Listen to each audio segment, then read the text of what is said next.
Yo people, welcome back to On Track GP. I'm joined by Robbie and Joe. First of all, Robbie, welcome. I feel like it's the first time I've seen you on this channel. How are you doing, sir? No, second time. Second time. I was on the second time. Yeah, no, good man. Good. Very excited. Yeah, looking forward to the race this weekend, even though you got to wake up at the crack of dawn. But I'll be there. Yeah. And Joe, how are you? It's going to be an early one, Australian Grand Prix. I'm excited. How are you? Yeah, it's like 3:30 wake up that, innit? It's going to be bleak. But no, I think that should be a really good race. I'm optimistic about it. Very good track. So yeah, we'll see. Yeah, guys, Australian Grand Prix in Melbourne. Very special track for me as well because it's usually the first on the calendar. At least it used to be on the game. And then they moved it now. And now it's the third race of the season. It feels a bit wrong, but we're here regardless. It's going to be an early start. So I hope you guys are excited for it. The track's had a few changes to it as well. Obviously, it's a new fast corner. It's been put in there, redesigned at turn 9 and 10. So I'm looking forward to seeing that, a little bit more speed. But before we go into this week's race, of course, we need to tee ourselves up with a little bit of backtracking to what happened in the Saudi Arabian Grand Prix.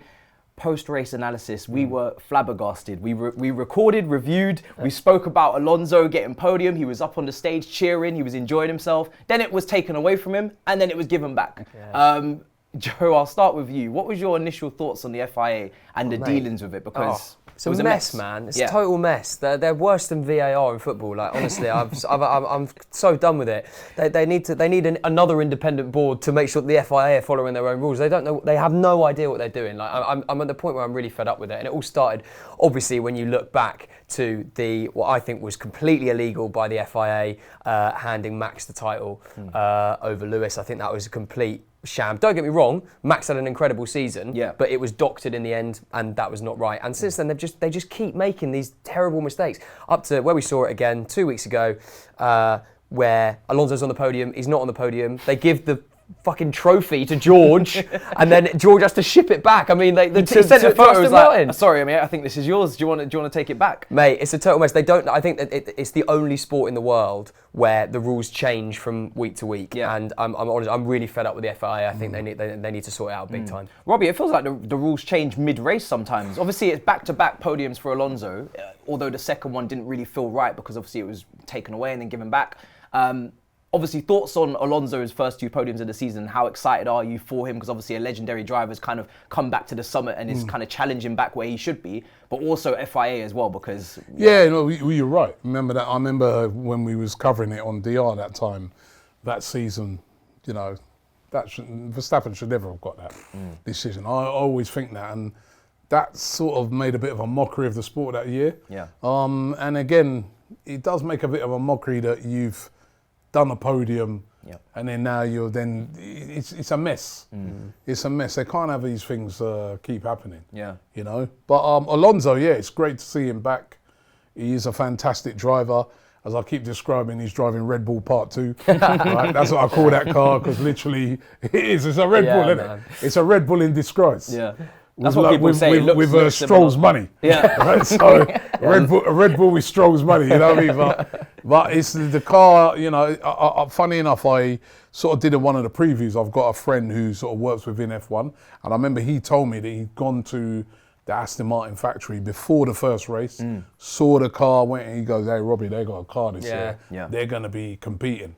So I think he's going to win a lot of points this year. And I think he's going to be always waiting there if any of those two slip up on Red Bull, because we know he's a top driver. Yeah, he's a top driver. So, and it's good to see him back. I mean, he's had so many years. He's just been driving a useless car, and just and even then he squeezes some big results. Yeah, squeezes results out of it. So it's good to see him in a good car. Yeah, I think for me as well with the Alonso situation, I feel like there has to be some sort of time limit on decision making, because Mercedes then sent over, oh, we think they touched the car and you haven't seen this, and then suddenly now they're like, oh, sorry about that, and obviously then Aston Martin respond. But it's like that happened way after the race is done. That decision should be made within maybe 15 minutes of the incident. If it's not, if you can't see it, you know, then we move on. So 100%, give them a time frame, and then if once the decision's made, doesn't matter after that. Yeah, move on. Exactly. There's always going to be mistakes in sport, but I think it's trying to have some sort of consistency throughout. Well, it's them trying to not have mistakes is causing more mistakes. Exactly. Forget it, man. Yeah, 100%. You spoke about Red Bull as well. Obviously, Perez fresh off the win in the last race, massive win. And I was just saying before we started recording, Robbie, that I feel like Perez getting a win this early kind of should get his chest out a bit and be like, do you know what? I'm in a title fight. Why not have that mentality? Obviously, we know Verstappen is the number one driver. We know that, Jos's dad will probably not want to hear this in terms of Perez obviously winning the race and potentially being in a title fight. And there could be some messy shenanigans at Red Bull. We've seen it before with Rosberg and Hamilton. I want that. If this is going to be a Red Bull season, I need to see some drama. I need to see some fighting. Well, when you say title fight, I want to go and put a little money on whether them two end up fighting, actually physical fight, before the end of the season. Because Max Verstappen, he doesn't like nobody, getting one over him. You saw in that last race, he ignored all the instructions again at the end of it. Went for that fastest lap. He's a bit. It's that point that has him at the top. Yeah, it is. Again, margins. He's not a team player, is he? Yeah. He is not. I mean, we've seen it in years gone by, as you said. With Hamilton. I remember when Hamilton was Hamilton and Alonso. Yeah. They used to tangle like that as well. Yeah. You've had over the years with Schumacher. Number twos don't really exist in this sport because the number twos the number two drivers. It's like the little brother. At some point, the little brother gets stronger. Yeah, I want to fight. Exactly. The number two driver starts off as a number two. Yeah. And they're glad to be there, like a George Russell at the moment. Yeah, we're going to talk about that. Glad to be there, but after a while, they're like, yeah, bro, let me get a piece of this cake. I ain't turning down no engine. I ain't not thinking, I want to win this race. Yeah. That's what, and I think that's what's happening now with Sergio Perez. He's like, I've got the car to win this. I can, and you could see Max was, he was angry in that last race. Which is what Verstappen's like. We just be real. But that's what kind of makes him a winner as well. Yeah, exactly. That's what makes him a winner. But I think it's going to get very spicy between them two. Christian Horner's going to have to control the two of them. I think with Verstappen, he's uncontrollable. Yeah. I think if you even think about it, even before he won the title, he's always been that kind of driver. Yeah. I think his dad puts very high expectation on him as well. Yeah. So I feel like he kind of almost plays into that. But I feel like Perez after last season, there was a little bit of a threat of him potentially like maybe leaving Red Bull, maybe due to performance. I feel like Perez almost has to push Verstappen all the way to the end and get his elbows out just to maintain his place at Red Bull to show that he's a title fighting driver. It's one of the things that I am. Again, you mentioned some of the things you don't like about F1, right? I love F1, but there's another thing I don't like about F1 is the fact that Team orders. The team orders, number two driver. Yeah. To me, they should be competing against each other every race. Yeah. I want to see if you've got a Red Bull car and that Red Bull car is the standout car, or in the past you've got the Mercedes car, it's the standout car. Then I want to see the two drivers competing against each other, but they don't really. One's sent through to win, and then the other one's sent to defend. Team principal's just interested in the team winning the constructors, and I think that's a thing that's wrong with the sport as well. Even when you've got teams that are like sort of under the main team, you know what I mean? Again, I've heard this through my friend who's been involved in F1 for years that. Sometimes they get the odd instruction, turn that down a bit, bro. Really? Your car's turn that down a bit. That car's the same going. Engine. How's that engine going so good? Turn it down a little bit. Yeah, that happens. Yeah. And I think that's wrong. Because it embarrasses the main team, doesn't it? Yeah. And obviously, the main team are like, we're spending all this money. We want to win the race. Yeah. So those little things I would like to see. Those are little changes I'd like to see in the sport. Yeah. Just make it little. If they both got the same sort of car, let them fight it out, man. It'd be brilliant. Yeah. Christian Horner was saying, obviously the orders were to keep the lap times the same due to possible reliability issues, and that he's confident that the maturity of his two drivers will not lead to any conflict on track this season. We'll see about that. Chance. He also shut down the whole Hamilton to Red Bull rumours as well during the international. Listen, in the breakup, for me, I don't really feel like that was ever going to happen anyway. No. What's your feeling going into this Australian Grand Prix in terms of Red Bull? Because are you thinking 1-2, Joe? Certainly Max, and to win it from pole, I think. I actually think Max is going to have his tail up so much from not winning the race last week and having the reliability issue.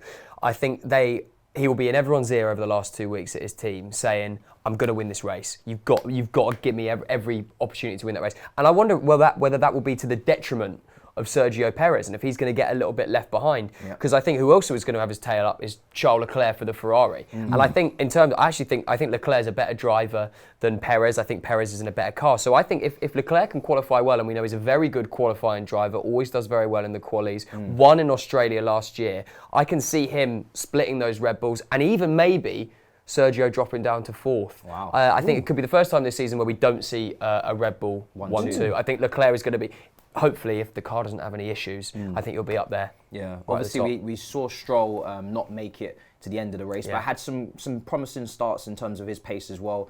And then on top of that, Mercedes, like you said, Hamilton's future is always up in the air. We don't know what's going to happen with his contract.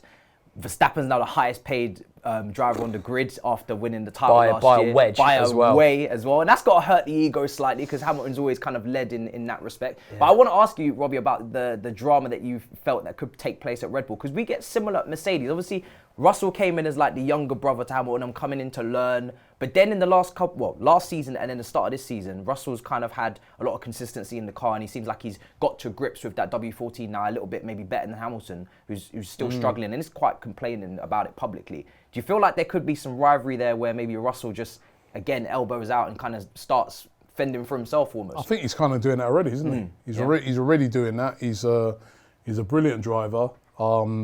Nice guy. I remember I met him when he was at Williams. Really, really nice person.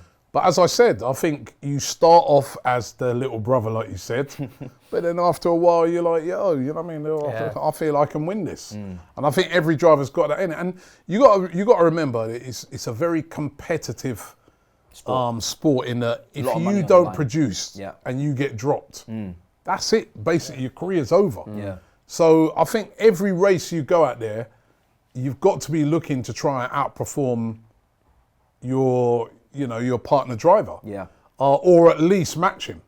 So I think George is going to push Hamilton all the way this season. He's already better. He's driving better than Hamilton already.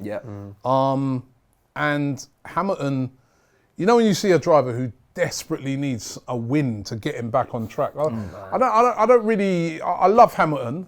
But I don't know. It just seems a bit weird at the moment in getting rid of the coach. Big change. All those sort of things. I don't know, man. I worry a bit about when I'm seeing these signs big now. Change, man. I'm like, some of these changes. Like changing his trainer, isn't it? Yeah, I know sometimes you need that. You need a refresh, but I don't know. It just something don't seem right there. I agree. These little changes that are happening, and and he desperately needs to. He needs a break. He needs to win a race.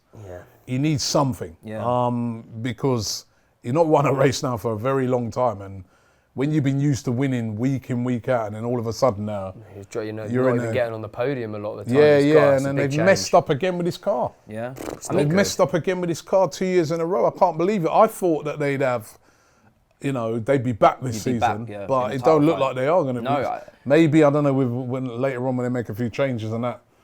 But at the moment, they're miles off it, aren't they? Yeah, I mean, I've got their results here, obviously, from Jeddah, 4th and 5th, Russell and Hamilton, ahead of Sainz and Leclerc. Obviously, and that's when them squeezing that car. Yeah, squeezing it. And Leclerc obviously started a lot further back, so his race ultimately became more better looked upon than Sainz in the end. But in terms of, obviously, Toto Wolff saying there was maybe slight improvements in Jeddah, but at the same time, Hamilton's been very complimentary of the Red Bull car, saying it's the fastest car he's ever seen. They've kind of all ruled out a title race or a title charge in terms of they're like, there's no way we're going to be able to claw that back in terms of improvements. How do you feel, Joe, about Mercedes this year? Because I think you're kind of feeling 4th fastest car on the grid right now, isn't it? The data says 4th fastest car. I mean, to be fair, we are only 2 races in, right? And we're all waxing lyrical about Aston Martin. I'm sure we'll talk a bit more about Aston Martin in a bit and how unbelievably well they're doing. Mercedes and Aston Martin are on the same amount of points as it stands. So I don't think it's complete panic stations for Mercedes yet. They've still got 21 races, including this one, to go throughout the rest of the season. There's a lot of time. Sainz ain't good though, are they? Well, Ferrari's a whole nother story. Yeah, no, I don't think Sainz is doing a job in that Ferrari. No, sorry, I didn't mean Sainz in it. I mean the signs. Oh, the sign. Even though Sainz ain't doing good, yeah, you're right. You kind of just tapped into him there. You're like, you see, that's where my heart is, mate. Sainz is not looking too good, is he? Yeah, Sainz ain't doing good. Oh, mate, that's where my head's always both at. things can be true. Don't worry. Both things can be true. No, the signs. You're right. The signs are not good, and I think they again will be the fourth fastest team this week. Yeah. Any confidence coming into this race for Ferrari with Sainz? Obviously, the signs aren't looking good for Sainz. The signs are not good for Sainz. But you know, surely now there's got to be some sort of recovery in Melbourne for your team because the pressure is going to ramp up otherwise, especially for him because Leclerc, we know he's had issues in terms of where he's had to start the first race as well. Failure in terms of the engine, but this is like, come on now, should be a clean race reliability wise. I think Leclerc's going to have an absolute screamer. I'm really optimistic for him this week, and Sainz has to be up and about it.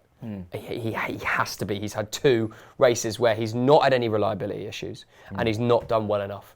So I say every time we do a preview, I love the guy, but he's not doing enough. Yeah. And he's got to do more. He has to do more. And this week is a very quick track, 4 DRS zones, as many as there are on the calendar anywhere. This should be a good track for the Ferrari. If we take the Red Bull away and put that in its own category, the Ferrari has every opportunity to be the next quickest car this week. And in theory, then they can easily get 1, and they should be looking at 2 podiums. They should be. The fight between Mercedes, Ferrari, and Aston Martin, that is probably maybe going to be more entertaining than the fight between Perez and Verstappen, depending on how much Perez gets his elbows out. But I want to ask you, Robbie, about McLaren because they've had a really poor start to the season. Massive historical team, very talented driver in Lando Norris. Piastri was highly sought after last season. He was hyped up, spoken about, had a good qualifying as well in Jeddah, and then obviously didn't get any points in the end in the race. But they're shambles at the moment. What do you make of it? It's sort of reminding me a bit of like Mercedes last season, in that they're just, they've obviously got it horribly wrong with the design and everything, and their car's just not performing. And I mean, it's because I like Lando Norris, man, and so I want to see him. I want to see him up there, but at the moment, that car is poor. Yeah. Really, really poor. Yeah. And again, will they get any improvement out of that? I mean, no points this week. No points this week. No points this week. They're due to. They were miles off it in the other races, weren't they? Mate, just all. But lap 1, their race was over again in Jeddah. I think no points this week. They've said that they've got a big upgrade coming to the car for Baku, Azerbaijan. So it'll be interesting to see whether that comes to fruition or not, whether that works for them. But not in a good place. Not a good time to be a McLaren fan. Yeah, I think when it comes to McLaren, obviously a big shake-up as well. Technical director James Key departing the team as well. Maybe they're going to start making some changes. We're hoping for maybe an upgrade coming up. You were saying in Baku, is it? Yeah. So I haven't lost faith in them, but in terms of them challenging the top teams, even Alpine as well, it'll be tough for them this season. Yeah. Go head hunting at Red Bull, mate. That's all you do. You get that aerodynamic team. Try and tap them up. Just say anyone from Red Bull. Anyone at Red Bull. They're the best at everything. So take anyone. AlphaTauri as well. Tsunoda last few laps again gets 11th, falls out of the top 10. Tough couple of weeks for him as well. Yeah. He's showing good signs. That Haas just getting ahead of him. This is where this fight between, I guess, Haas, AlphaTauri and Alfa Romeo, those 3 in particular, will be nip and tuck, and it will just be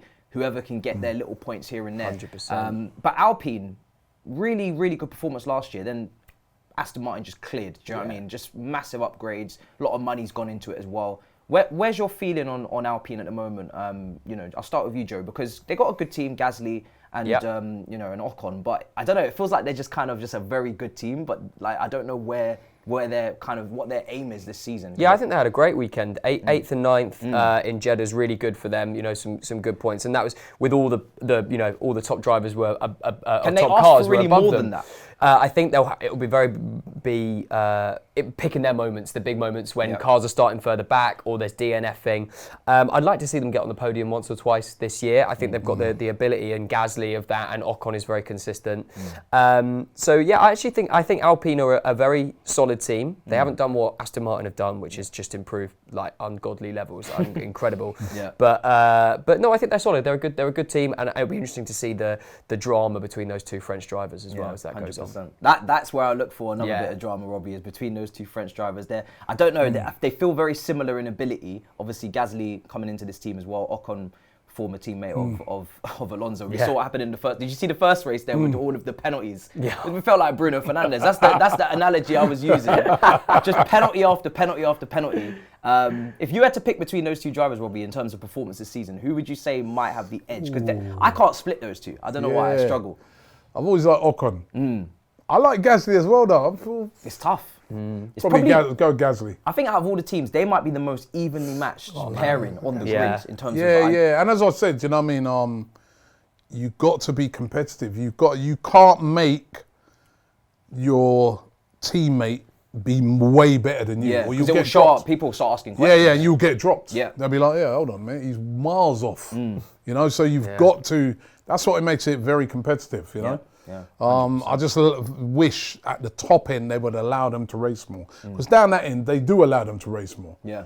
But at the top end, they, you know, sort of like, Verstappen, you're our guy. Right? Yeah, you very rarely see it, you're right. Yeah, Lewis, you're our guy, you know what I mean? So with them two, you like you said, it's hard to separate them, the two top drivers. Yeah, obviously no points for Williams last week, a couple of weekends ago as well. And they got that point with Albon as well, so we know what it's going to be like for Williams, nip and tuck. But let's get into predictions. Abby has a prediction as well, and then we're going to get into ours. Here are my predictions ahead of this weekend's Grand Prix in Australia. So, as a Red Bull fan, of course, I'm predicting a 1-2 finish. Max Verstappen back top of the tree, Perez in second, and I've got a sneaky suspicion that George Russell is going to sneak in there on P3. However, I've got an eye on Fernando Alonso. Can he make it 3 podiums in a row? I'm not so sure, but I'm interested to see if he can do it in that amazing Aston Martin car. I've also got my eyes on what's going on at McLaren. Can they get themselves in the points? Can they kind of claw back to what's been a really shaky start of the season for them? And I've also got my eyes on Williams. They're not doing too badly this season. They're looking more competitive, and I want to see if they can produce something and get themselves in the points. Wow, 3rd position for George Russell. It's very elbows out from Abby. I'm not sure I agree with that, and that's as a Mercedes fan, but I'm not buying into that. No chance. No chance. Sorry, Abby, I love you, but no.